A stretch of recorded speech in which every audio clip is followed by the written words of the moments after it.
Bienvenidos a nuestro canal Granito de Mostaza dedicado a la espiritualidad. Aquí encontrarás un espacio de reflexión, aprendizaje y diálogo sobre las diversas historias que continúan impactando nuestras vidas en la actualidad. Acompáñame en este fascinante viaje hacia el conocimiento y la conexión con lo trascendental.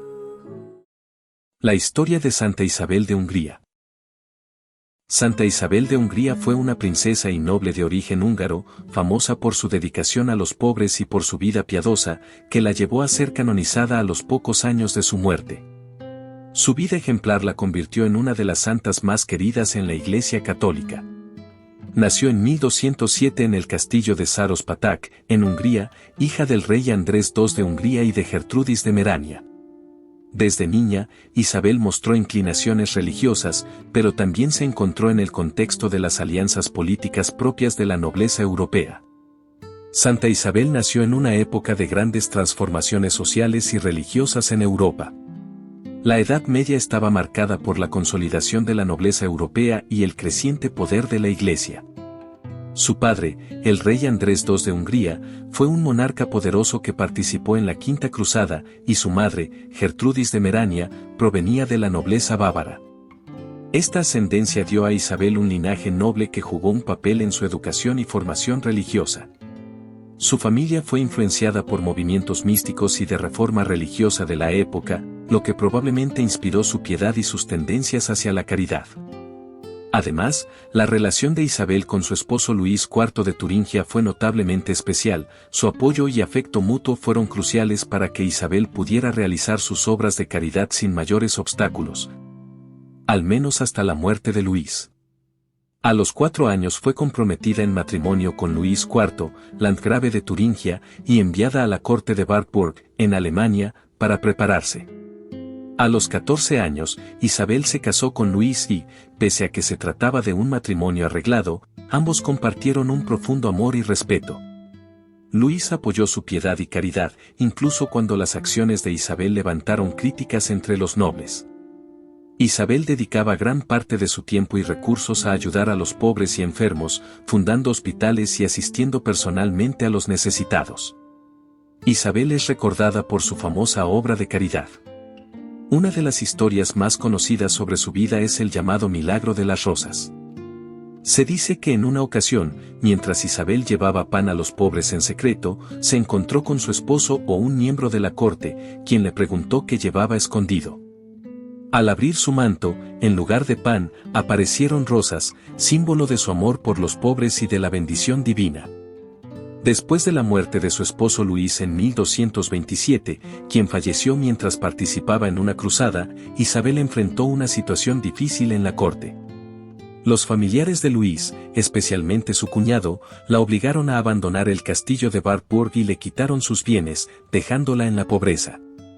Isabel sufrió hostigamiento por parte de su familia política, especialmente de su cuñado Enrique Raspe. No solo fue despojada de sus bienes, sino que también se enfrentó a la humillación y la expulsión. Su única opción fue vivir en la pobreza junto a las personas a quienes ayudaba, lo que, irónicamente, la acercó aún más a los ideales de humildad y sencillez franciscana. No obstante, logró recibir ayuda de amigos y del obispo de Bamberg, que le proporcionaron algún apoyo temporal. Tras ser expulsada, Isabel buscó refugio y dedicó el resto de su vida a la vida religiosa y al servicio de los pobres. En 1228, bajo la guía espiritual del franciscano Conrado de Marburgo, Isabel fundó un hospital en Marburgo, Alemania, donde trabajó atendiendo a los enfermos. Tomó votos de pobreza y castidad y se unió a la Tercera Orden franciscana, lo que marcó el compromiso de su vida al servicio de Dios y de los necesitados. La influencia de San Francisco de Asís, fundador de la Orden franciscana, fue clave en la vida de Isabel. Aunque ella nunca conoció personalmente a Francisco, sus enseñanzas sobre la pobreza y el amor a los más necesitados resonaron profundamente en Isabel, quien decidió seguir su ejemplo y unirse a la Tercera Orden franciscana. Esta orden permitía a los laicos comprometerse con los ideales franciscanos de pobreza y servicio, algo que Isabel abrazó con total devoción, renunciando a todas sus riquezas y estatus social. Además del famoso Milagro de las Rosas, otros eventos milagrosos se le atribuyen a Isabel, aunque forman parte de la tradición piadosa. Según algunos relatos, tenía el don de sanar a los enfermos con su toque y oraciones. Durante su tiempo trabajando en el hospital de Marburgo, se dice que sus oraciones aliviaron a muchos pacientes. En un acto de extrema compasión, se cuenta que una vez intercambió su capa con un mendigo, a quien, según la leyenda, le apareció la capa transformada con un brillo celestial. El hospital que fundó en Marburgo marcó el inicio de una nueva era en el cuidado de los enfermos y pobres en Europa. Isabel no solo ofrecía ayuda material, sino que también insistía en la dignidad y el respeto hacia las personas que atendía, una actitud pionera que influyó en el modelo de los hospitales y la asistencia social en Europa.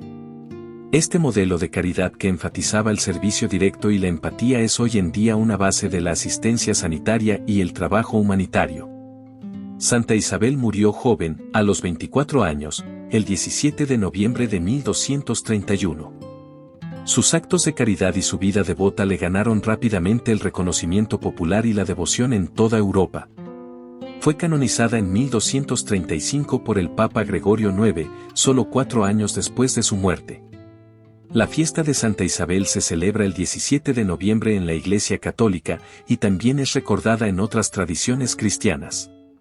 Su legado sigue siendo fuente de inspiración para quienes trabajan en el servicio social, la caridad, la medicina y las organizaciones sin ánimo de lucro, que ven en su vida un ejemplo de compasión y servicio incondicional. La historia de Santa Isabel de Hungría es un recordatorio del impacto duradero que pueden tener el amor y la dedicación hacia los demás, trascendiendo el tiempo y el espacio y dejando una huella en la historia de la fe y la humanidad. Detalles poco conocidos.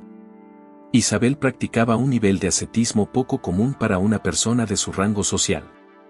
Desde joven, se negó a utilizar ropas lujosas y optaba por vestirse con sencillez, a menudo con telas ásperas, en lugar de sedas o terciopelos como correspondía a una princesa. Realizaba ayunos estrictos, limitándose a veces solo a pan y agua, incluso en ocasiones importantes, lo que generaba preocupación entre quienes la rodeaban.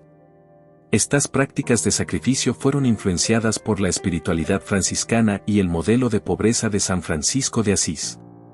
Isabel tuvo una relación compleja con su confesor y director espiritual, el franciscano Conrado de Marburgo. Si bien Conrado fue un guía fundamental para Isabel, también se le describe como una figura severa e inflexible. Según algunos testimonios, Conrado sometía a Isabel a penitencias rigurosas y cuestionaba sus actos de caridad, exigiéndole obediencia estricta. Su dirección espiritual fue tan intensa que algunos contemporáneos criticaron su trato hacia Isabel, quien, a pesar de esto, se mantuvo fiel a su guía hasta su muerte. Debido a sus hábitos austeros y su dedicación extrema a la caridad, algunos miembros de la corte comenzaron a verla con recelo. Isabel fue acusada de despilfarrar los recursos de la familia real en los pobres y de poner en peligro la economía del reino de su esposo. Hubo rumores de que sus prácticas religiosas y su apego a la pobreza podrían estar relacionados con herejías, que en aquella época incluían a los cátaros y otros movimientos disidentes. Aunque nunca se le acusó formalmente, Isabel siempre fue consciente de la controversia que su estilo de vida generaba. Isabel trabajaba en hospitales y centros de ayuda para los enfermos y pobres, y llegó a servir en un hospital de leprosos, donde atendió personalmente a personas con enfermedades contagiosas, lo que era inusual para alguien de su posición. En una ocasión, Lavoie atendió a un hombre leproso que había sido rechazado incluso por otros servidores de hospitales. Este acto fue criticado por su familia y la corte, quienes temían el contagio, pero Isabel creía que servir a los leprosos era servir a Cristo. Antes de la muerte de su esposo, Isabel había comenzado a deshacerse de algunas de sus pertenencias personales y a donar gran parte de sus posesiones a los pobres. Este despojo voluntario le trajo críticas, y al quedarse sin su protección después de la muerte de Luis, su familia política aprovechó para despojarla de todo. Sin embargo, Isabel no se quejó y consideró la pérdida de bienes como una oportunidad para imitar a Cristo en la pobreza total. Algunos historiadores y teólogos han descrito el último año de vida de Isabel como una forma de suicidio ascético. Tras la muerte de Luis, Isabel se entregó a prácticas de privación extrema, como ayunos prolongados, noches en oración y durmiendo en el suelo. Estas prácticas, sumadas al desgaste físico de su vida de servicio, pueden haber contribuido a su muerte temprana a los 24 años. Sin embargo, Isabel veía en estas prácticas un medio para purificar su alma y unirse más plenamente a la pasión de Cristo. El proceso de canonización de Santa Isabel fue uno de los más rápidos de la historia en su tiempo, pues fue canonizada solo 4 años después de su muerte. Este proceso incluyó testimonios de personas que afirmaron haber presenciado milagros y curaciones atribuidas a su intercesión. Entre estos testimonios, algunos declararon haber sido testigos de una luz sobrenatural que rodeaba su cuerpo al morir y de una fragancia celestial que se desprendía de su tumba. Estos testimonios aceleraron su canonización, ya que el clero y los fieles consideraron estas manifestaciones como signos de su santidad. La figura de Isabel inspiró a poetas y escritores medievales, quienes vieron en su vida una expresión perfecta de los ideales de la nobleza cristiana.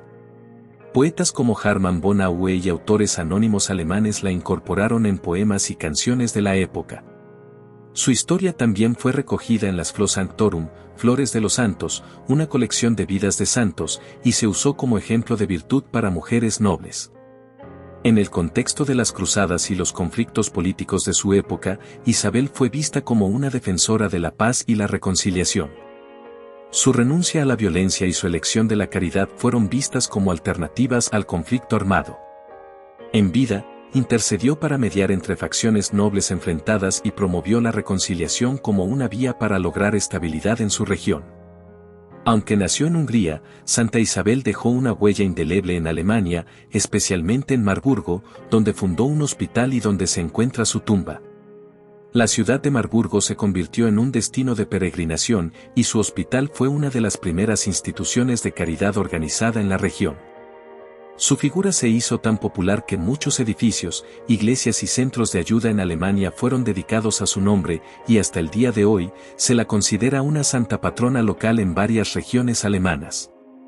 Santa Isabel de Hungría sigue siendo una figura profundamente inspiradora, y su vida es testimonio de un compromiso inquebrantable con la fe y la justicia social en un tiempo de grandes desafíos.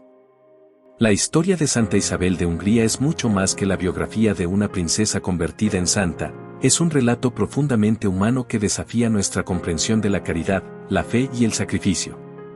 Al reflexionar sobre su vida, es inevitable cuestionarse cómo alguien en su posición, con privilegios y riqueza, fue capaz de renunciar a todo para vivir entre los pobres, curar a los enfermos y, en última instancia, llevar una vida de servicio radical en una época de tanta opulencia y poder.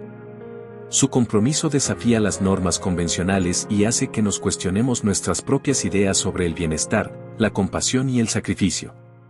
Hoy en día, la caridad y la filantropía suelen ser vistas como gestos nobles y necesarios, pero pocas veces implican un despojo total, una entrega radical como la que vivió Isabel.